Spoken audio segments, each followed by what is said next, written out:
Hi, I'm here for the second part of my Blues Clues character ranking. For the first part, I managed to get from 27 to 16. I'll see if I can get through the others in this part. I guess it depends on how much I have to say about these characters. Number 15 is a character that I do really like. It gets hard when there's a lot of characters that I really do enjoy.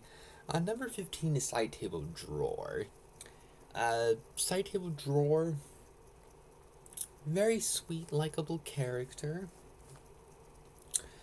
And there are episodes where she's just kind of there, and there are episodes where she'd be a little more prominent.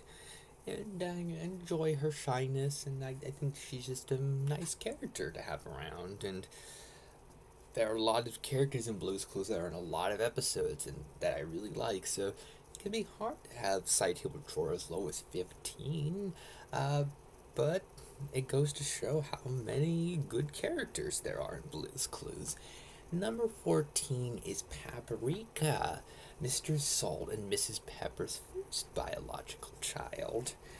And because of that, I think she's gotten the most time to shine, gotten the most chance to show her personality, and she's really gotten some of the most character development out of a lot of the characters, going from being a baby to growing up to having one brother to having more siblings, and she's really grown quite a bit, so she's a pretty good character.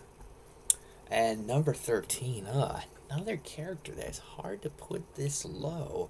A very iconic, important character in the Blues Clues franchise. Certainly a memorable character. Mailbox. When the mail arrives, things tend to get pretty fun. And with Mailbox being a comedian, he often brings some fun jokes. I enjoy his character, and he does bring some good moments.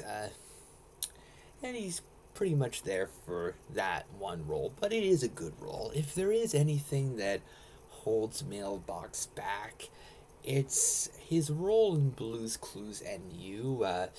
With the episodes where Josh gets an email instead of a letter, it does feel weird that Mailbox would show up. It makes his role feel less important. There are still episodes where Josh gets a letter, but in the email episodes, I question why Mailbox is there. So that's really the thing holding Mailbox back, unfortunately. But I definitely still like his character. Number 12 is Slippery Soap, a very consistently amusing character, a character I very much enjoy having around. Just really like Slippery Soap. Number 11 is Tickety Talk. I'm a big fan of Time. It's something that I've been really interested in ever since I was very young. So I enjoy that about Tickety Talk's character. She's just a very nice, sweet character to have around. So I enjoy what she brings to the franchise. Number 10 is my favorite of the characters made for Blues Room, Frederica. I think that she's a very consistently funny character. Her uh, treating every day like her birthday. There's a lot of funny stuff involving her character, and I think she has a lot of style. A really cool character, just a lot of fun to have around, and I think she showed that there are some good characters and some fun stuff in Blues Room. I think that it's an underrated show.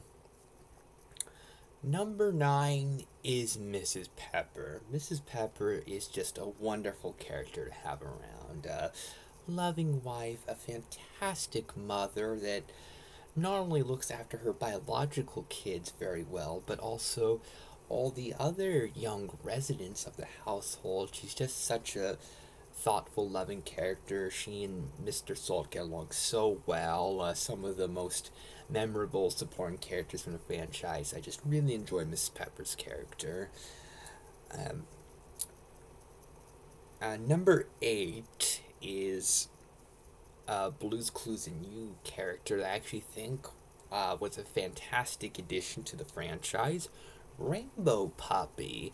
And there are some confusing things about Rainbow Puppy, is that she's already able to talk and sing and seems to be able to do things without a guardian. It's like, how does that work in comparison to Blue and Magenta? There's a lot of questions I have about the franchise, but ignoring all that and thinking about Rainbow Puppy as a character, I really enjoy Rainbow Puppy. She's just a very passionate character, and she really helped Blue's Clues and You not just feel like Blue's Clues was, because with her around, there's some new storylines and her being the celebrity and but still somebody that makes a lot of time to spend time with Josh and Blue and going on all these fun adventures, and she has a lot of personality and energy, and she's just really nice to have around. So I really enjoy her character. And then things get really hard from here. My top 7 are characters that I love, and it's hard for me not to get happy whenever these characters show up. All these characters are amazing and they just mean so much to me, and it's so hard from here. Number 7, and I don't want to put this character this low, but it's just hard because there's so many characters that I really like. Number 7 is Periwinkle. Periwinkle is a character I think was a fantastic addition to Blue's Clues that showed up later on and helped provide some new opportunities for stories.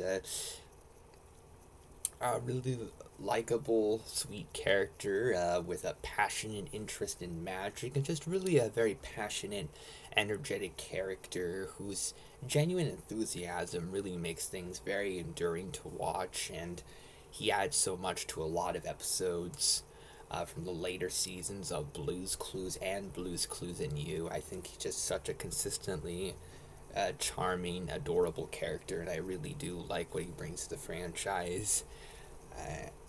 It's really hard with these characters because they mean so much to me. Number 6 is Magenta. Blue and Magenta just have such a touching, beautiful friendship where they get along so well.